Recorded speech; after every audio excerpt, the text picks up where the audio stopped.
தமிழர்களின் number one choice Tamil matrimony.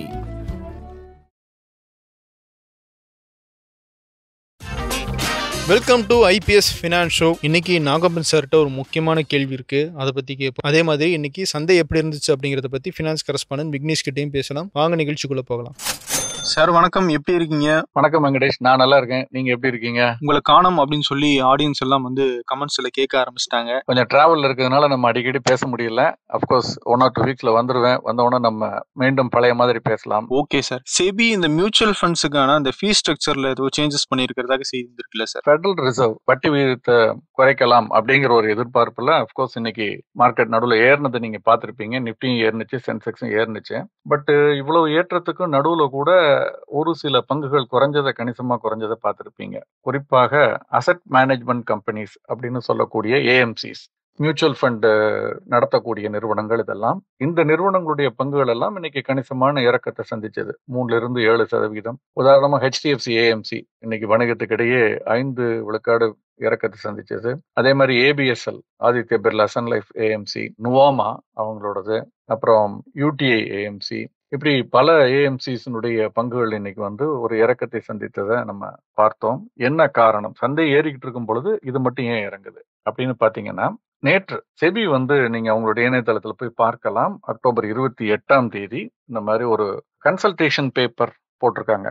Consultation paper on comprehensive review of SEBI mutual funds regulations 1996. அதாவது SEBI mutual fund regulations ஒன்று கொண்டு வந்தாங்க 1996ல. அதை அப்பப்போ ரிவ்யூ பண்ணி நடுவுலையும் மாத்திருக்காங்க, சில மாறுதல்கள் செஞ்சிருக்காங்க. காலத்துக்கு தக்க மாற்றங்கள் கொண்டு வரப்பட்டிருக்கு.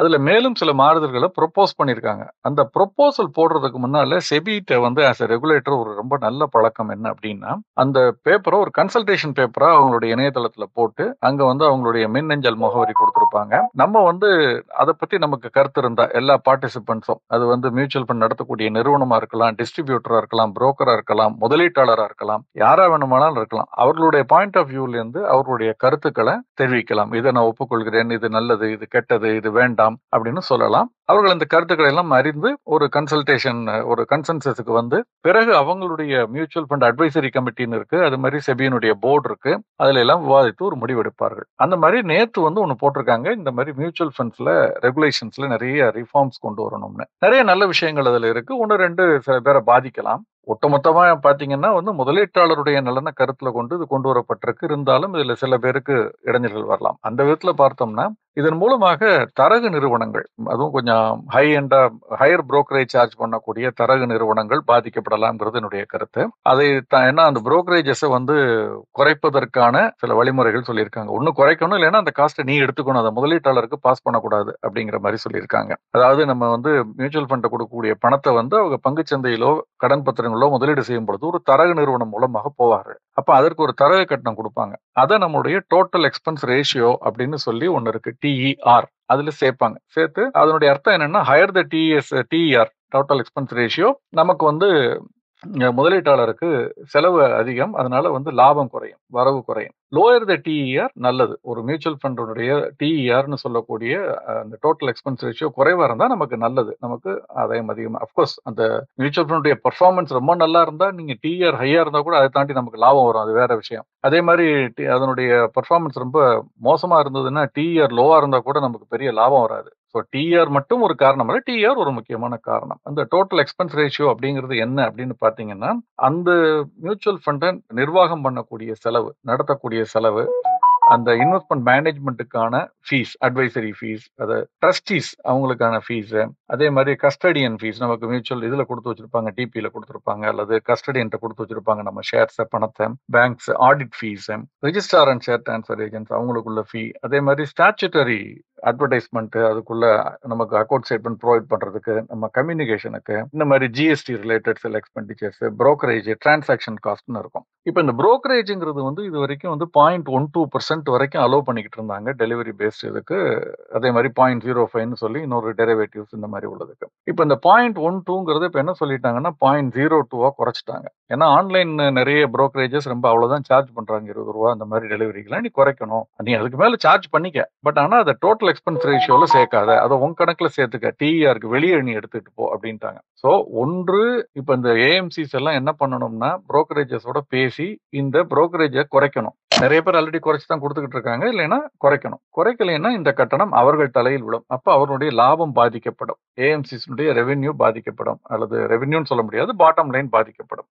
இதனால அவருடைய லாபம் பாதிக்கப்படலாம்ங்கிறதுனால இன்னைக்கு வந்து அந்த ஏஎம்சி ஷேர்ஸ் எல்லாமே, இன்னைக்கு பெரும்பாலான ஷேர்ஸ் பாத்தீங்கன்னா, நான் சொன்ன நிறுவனங்கள் மட்டுமல்ல, அதை தாண்டியும் பல நிறுவனங்களுடைய பங்குகள் இன்னைக்கு வந்து அந்த ஏஎம்சியில வந்து பாத்தீங்கன்னா, நிப்பான் ஏஎம்சியா இருக்கட்டும், ஹெச்டிஎஃப்சியா இருக்கட்டும், யூடிஏ இருக்கட்டும், ஏபிஎஸ்எல்னு சொல்லக்கூடியதா இருக்கட்டும், மோத்திலால் ஓஸ்வாலா இருக்கட்டும், இது எல்லாமே வந்து இன்னைக்கு வந்து இறங்குனதை நம்ம பார்த்தோம். பட் என்னை பொறுத்த வரைக்கும் இது ஒரு தற்காலிகமானதா தான். நான் எந்த தனிப்பட்ட பங்கும் வாங்க வைக்கலங்கிறது சொல்லல. பட் இந்த மாதிரியான ஒரு நீஜர்க் ரியாக்ட், இது ப்ரொபோசல், முதலாவது இது அப்ரூவ் ஆகணும். ரெண்டாவது, இந்த ப்ரொபோசல் முதலீட்டாளருக்கு நல்லதுங்கிறப்போ முதலீட்டாளர்கள் இதை நோக்கி மேலும் வர துவங்குவார்கள். அதனால இது வந்து நீண்ட கால அடிப்படையில இந்த துறைக்கு நல்லதுன்னு தான் நான் பாக்குறேன். அது மாதிரி ஜிஎஸ்டி சில விஷயங்களை டிரான்ஸ்பரன்சிக்காக இந்த டிஆருக்கு வெளியே கொண்டு போயிருக்காங்க. So that it will be actually அது என்ன இருக்கோ அதை மட்டும் கொடுக்கலாம் அப்படிங்கிற மாதிரி. இது அப்படியே பாதித்தாலும் தரகு நிறுவனங்களுக்கு தான், அதாவது ஆன்லைன் மொபைல் ஆப் பேஸ்டா இல்லாமல் அதிக கட்டணம் வசூலிக்கக்கூடிய தரகு நிறுவனங்களுக்கு தான் இது சின்ன பாதிப்பை ஏற்படுத்தும் நான் நினைக்கிறேன். இது நீண்ட கால அடிப்படையில் எப்படி இருக்குங்கிறது கன்சல்டேஷன் பேப்பர் ஆக்டா ரெகுலேஷனா ரூலா மாறும் பொழுதுதான் நமக்கு முழுமையாக நம்ம இதை வந்து நம்ம கணக்கில் எடுத்துக்கணும். அதற்கு தயார் செய்து கொள்கிறது சந்தைன்னு நான் நினைக்கிறேன். பொதுத்துறை வங்கிகளுடைய பங்குகள் திடீர்னு கடந்த சில நாட்களாக ஏற ஆரம்பிச்சது பார்த்திருப்போம். இதற்கு முக்கியமான காரணமாக சொல்லப்படுவது என்னன்னா, அரசு இதுல வந்து வெளிநாட்டு முதலீடு, அந்நிய நேரடி முதலீடா இருக்கலாம், எஃப்ஐன்னு சொல்லக்கூடிய ஃபாரின் இன்ஸ்டிடியூஷனல் இன்வெஸ்டர்ஸ், அந்த முதலீடா இருக்கலாம். அந்த லிமிட் வந்து இப்ப 20% இருக்கு. அவங்க அவ்வளவுதான் முதலீடு செய்ய முடியும் பொதுத்துறை வங்கிகள்ல. அதை 49% அதிகரிப்பதற்கான வாய்ப்புகள் இருக்கு, அதை கன்சிடர் பண்ணிட்டு இருக்காங்க அப்படிங்கிற மாதிரியான ஊகங்கள் வெளியானது. இதை தொடர்ந்து இந்த பங்குகளுடைய விலை ஏற ஆரம்பிச்சது. என்னை பொறுத்த வரைக்கும் இந்த பங்குகளுடைய விலை பொதுவாக நீண்ட நாட்களாக பெரிய அளவுல அதிகரிக்காமல் இருந்தது. அதனுடைய உண்மையான ஒரு ட்ரூ பொட்டன்ஷியலுக்கு வராம இருந்ததுங்கிறது வேற விஷயம். ஒட்டுமொத்தமாக அந்த 12 வங்கிகளுடைய பங்குகள்ல தனிப்பங்குகளை பத்தி பேச விரும்பல, பொதுவாக சொல்றேன். பட் அதை தாண்டி இப்ப ஏறி இருக்குது அப்படின்னா வந்து இந்த செய்தியினாலதான் ஏறி இருக்குன்னா கொஞ்சம் காஷியஸா இருக்கணும். ஏன்னா இதுக்கு 2 விதமான கருத்துக்கள் இருக்கு. ஏற்கனவே வெளிநாட்டு முதலீட்டாளர்கள் 20% வரை இந்த நிறுவனங்களுடைய பங்குகளில் 20% வரை முதலீடு செய்யலாம்ங்கிற அனுமதி இருக்கு. இருந்தும் கூட அவர்கள் அந்த 20 பண்ணல. சில பங்குகள்லாம் ரொம்ப குறைவாக 10க்கும் குறைவான சதவீதம் தான் முதலீடு இருக்கு அப்படிங்கிறத பாக்குறோம் சில நிறுவனங்களுடைய பங்குகள்ல. அப்ப 20 அவங்க அச்சீவ் பண்ணாத பொழுது 49 எப்படி அச்சீவ் பண்ணுவாங்க, இதை நம்பி ஏறலாமாங்கிற ஒரு பக்கம் ஒரு கேள்வி இருக்கு. இன்னொரு பக்கம் இதற்கு கவுண்டரா வைக்கக்கூடிய ஆர்குமெண்ட் என்ன அப்படின்னு பாத்தீங்கன்னா, அது 20ங்கிறதுனாலதான் யாருமே பெரிய அளவுல அதிக ஆர்வம் காட்டல, அது 26%க்கு மேலேயோ. ஏன்னா கம்பெனிஸ் ஆக்ட்ல நம்மளுடைய சட்டத்திட்டங்கள்ல சில விஷயங்கள் இருக்கு. ஸ்பெஷல் ரெசல்யூஷன் பாஸ் பண்றதுக்கு இவ்வளவு வேணும், அதை தடுப்பதற்கு இவ்வளவு சதவீதம் ஓட்டு வேணும் அப்படின்லாம் இருக்குது. அப்கோர்ஸ் பேங்கிங் ரெகுலேஷன் ஆக்ட் மற்ற ஆர்பிஐ ஆக்ட் எல்லாமே இருக்குது. நிறைய இதுல கிராஸ் இது இருக்குன்னு வச்சுக்கோங்களேன். சோ இந்த 49ன்னு வரும்பொழுது ஒருவேளை அதிகமான வெளிநாட்டு முதலீட்டாளர்கள் இந்த பொதுத்துறை வங்கிகள் முதலீடு செய்வதற்கு வருவதற்கான வாய்ப்புகள் அதிகமா இருக்கு அப்படின்னும் இதுக்கு ஒரு கவுண்டர் ஆர்குமெண்ட் இருக்கு.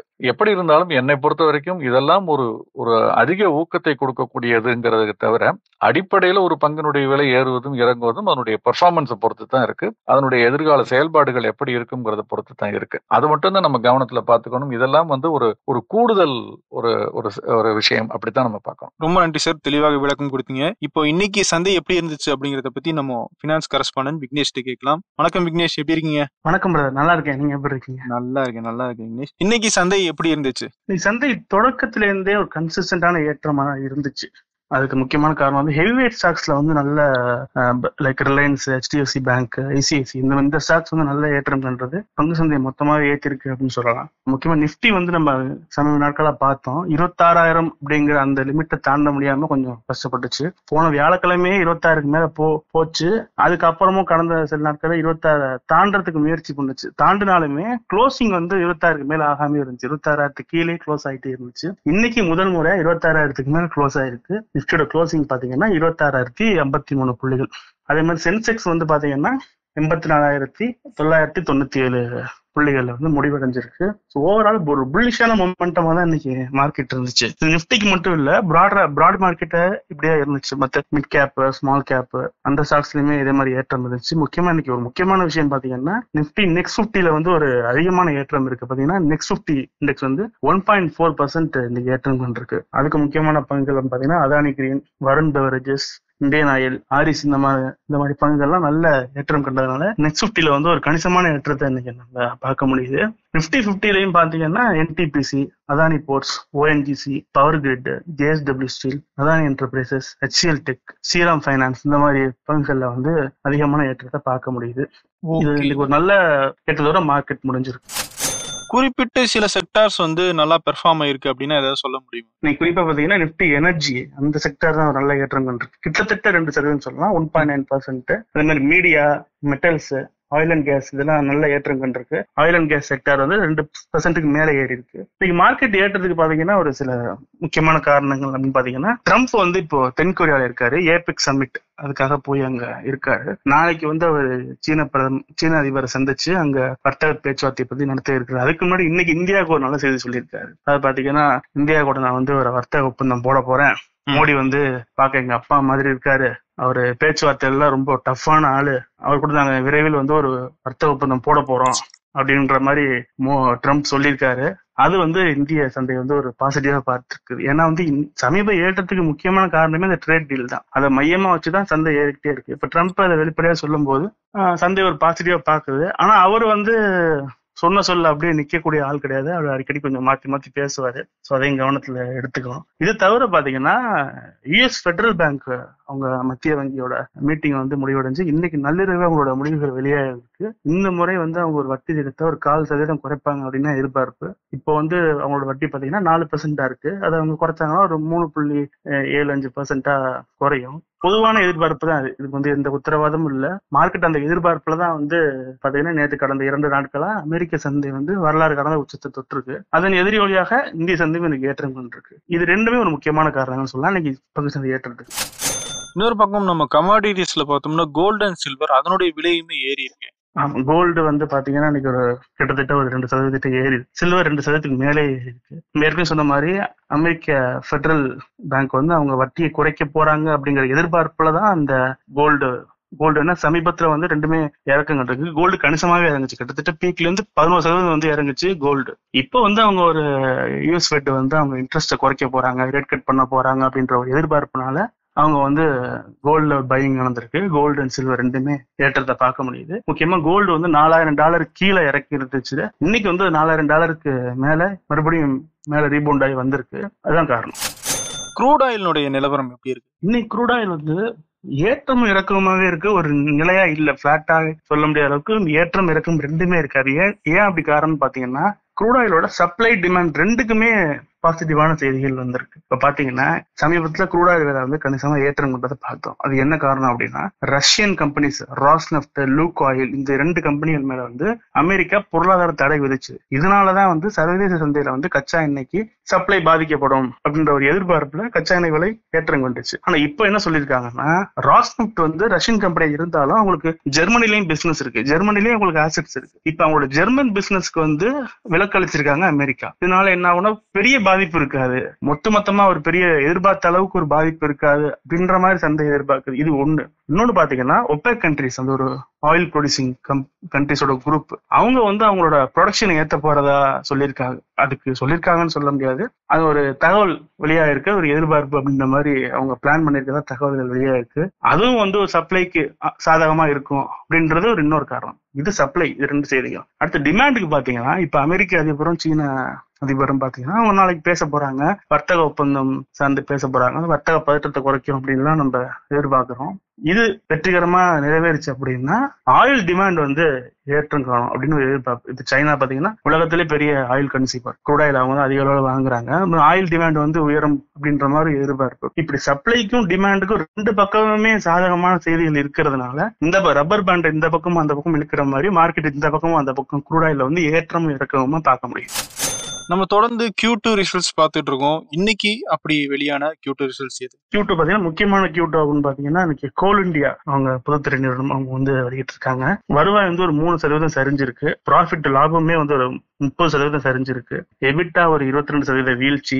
முக்கியமான காரணம் பாத்தீங்கன்னா செலவுகள் அவங்க கணிசமா அதிகரிச்சிருக்கு. செலவுகள் மட்டுமே 7% அதிகரிச்சிருக்கு பாக்குறோம். பட் இந்த கோல் இந்தியா கம்பெனி வந்து பாத்தீங்கன்னா பங்குதாரர்களுக்கு நிலையா அடிக்கடி டிவிடெண்ட் கொடுக்கக்கூடிய ஒரு கம்பெனி. அவங்க டிவிடெண்ட் பிரியர்களுக்கு பிடிச்ச ஒரு பங்குன்னு சொல்லலாம். அவங்க வந்து ஒரு பங்குக்கு ₹10.25 டிவிடெண்ட் வழங்குவோம் அப்படின்னு அவங்க அறிவிச்சிருக்காங்க. பட் ஓவரால் ரிசல்ட்டை பார்க்கும்போது வீழ்ச்சிகள் இருக்கு, லாப சரிவு, வருவாய் சரிவு அப்படிங்கறத பார்க்கும்போது ஷேர் பிரைஸ் வந்து கோல் இந்தியா ஷேர் வந்து இன்னைக்கு ஒரு 2% சரிஞ்சிருக்கு. இதுக்கடுத்து பாத்தீங்கன்னா NMDC இது ஒரு பொதுத்துறை நிறுவனம். இவங்களோட வருவாய் 30% வளர்ந்திருக்கு, 6,328 கோடி ரூபாய். லாபம் வந்து ஒரு 44% வளர்ந்திருக்கு, 1,196 கோடி ரூபாய். ரேமன் லைஃப் ஸ்டைல் இவங்களோட வருவாய் ஒரு 7% வளர்ந்திருக்கு, லாபம் வந்து 78% வளர்ந்திருக்கு, 75 கோடி ரூபாய். அடுத்து CG பவர் இந்த முருகப்பா குரூப் கம்பெனி அவங்களோட ரெவன்யூ வந்து ஒரு 21% வளர்ந்திருக்கு, லாபம் வந்து 30% வளர்ந்திருக்கு, 287 கோடி ரூபாய். இந்த மாதிரி எபிட்டா ஒரு 27% வளர்ந்திருக்கு, 377 கோடி ரூபாய். அது மாதிரி க்ரூட் ஆயில்ல நம்ம ஏற்கனவே சொன்ன மாதிரி க்ரூட் ஆயில்ல விலை சரிஞ்ச போது ஏற்ற இருக்க ரெண்டையுமே பாக்குறோம்.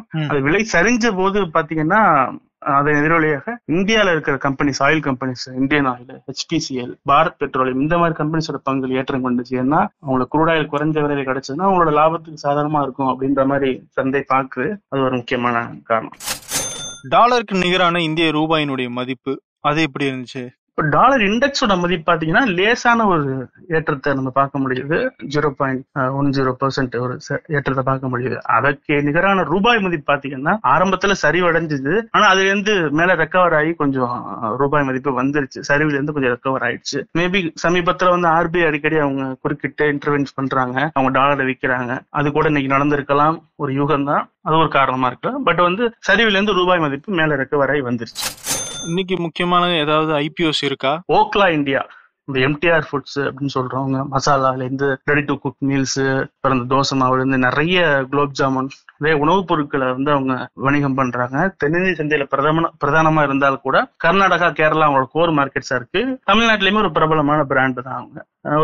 ஒரு பாரம்பரியமான FMCG பிராண்ட் அப்படின்னு சொல்லலாம். இன்னைக்கு தொடங்குற IPO 31ஆம் தேதி முடிவடையுது. IPOல ஒரு பங்குக்கு விலை வந்து பாத்தீங்கன்னா 695 ரூபாயில இருந்து 230 ரூபாய் இருக்கு நிர்ணயம் பண்ணிருக்காங்க. IPOட சைஸ் வந்து 1,668 கோடி ரூபாய். இப்போ நீ போர்ஷன் புக்கிங் பாத்தீங்கன்னா வந்து ஒரு 76% வந்து IPOக்கு விண்ணப்பங்கள் வந்திருக்கு. முக்கியமா டிமாண்ட் எங்க கம்மியா இருக்குன்னு பாத்தீங்கன்னா இன்ஸ்டிடியூஷன் பையிங் QIB இன்வெஸ்டர்ஸ் வந்து டிமாண்ட் ரொம்பவே கம்மியா தான் இருக்கு. ரீட்டைலுமே பாத்தீங்கன்னா ஒரு 88% வந்து சப்ஸ்கிரைப் ஆயிடுச்சு. அதிக டிமாண்ட் எங்கன்னு நம்ம பாக்குறோம் அப்படின்னா NII நான் இன்ஸ்டிடியூஷனல் இன்வெஸ்டர்ஸ் இருக்காங்களே அவங்கள்ட்ட இருந்து ஒரு 1.5 மடங்கு அவங்க சப்ஸ்கிரைப் பண்ணிருக்காங்க. அவங்களுக்கு இருந்து அதிக டிமாண்ட் இன்னைக்கு பார்க்க முடியும். இது முதல் நாள் தான், அடுத்தடுத்த நாட்கள் நம்ம எப்படி இருக்குன்னு பார்ப்போம். இது தவிர பாத்தீங்கன்னா போட்னு ஒரு கம்பெனி நீங்க பார்க்கல, இந்த வாட்ச், ஹெட்செட், அப்புறம் இயர்போன்ஸ், அப்புறம் இந்த சவுண்ட் பார், இந்த மாதிரியான எலக்ட்ரானிக்ஸ் எல்லாம் மேனுஃபேக்சர் பண்ற ஒரு போட் கம்பெனி. அவங்களோட பேரண்ட் வந்து இமேஜின் மார்க்கெட்டிங் அப்படிங்கிற அந்த கம்பெனி. அவங்க வந்து 1,500 கோடி ரூபாய்க்கு IPO வெளியிடறதுக்கு அப்ளை பண்ணியிருந்தாங்க. அதுக்கு செபி வந்து ஒப்புதல் அளிச்சிருக்காங்க.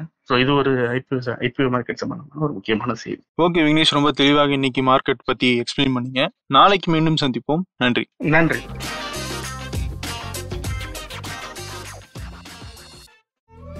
தமிழர்களின் நம்பர் 1 சாய்ஸ் தமிழ் மேட்ரிமோனி.